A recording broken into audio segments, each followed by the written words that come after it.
జై వీరభద్రకృష్ణ నమో నమః. మొన్న సోషల్ మీడియాలో సుమన్ టీవీ వారు అన్నీ ఒక డిబేట్ పెడితే దాంట్లో లాయర్ గారు కూడా కూర్చున్నారు. వాళ్ళు ఏమంటారు తెలుసా, మా పిల్లలు మనం ప్రేమించినాము, లివింగ్ రిలేషన్లో ఉంటే మేము అడ్డుకోగలమా అంటే ఇంకా మనం ఎందుకు ఉండాము? తల్లిదండ్రులై బాధ్యత ఉంటుంది, క్రమశిక్షణతో పెంచుకుంటే మనం అన్నీ గమనించాలా. మన మీద బీజీ అనుకుంటే మన జీవితం అంటే ఏమి ఉండదు.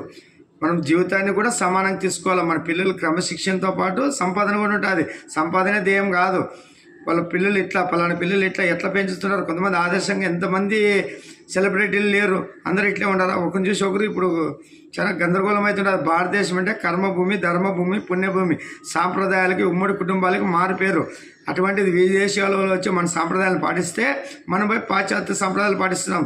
తస్మాత్ జాగ్రత్త. కొంతమంది అంటారు వీళ్ళు లివింగ్ రిలేషన్లో ఉండేవాళ్ళు సొసైటీ సహకారం చేయడం లేదు. రాబో రోజులు 10 ఏళ్ళలో లివింగ్ రిలేషన్లో కంటిన్యూ అవుతా ఉంటాయి. ఎట్లయితే రానా వీరభద్ర వచ్చినట్టు తాట తీస్తాడు.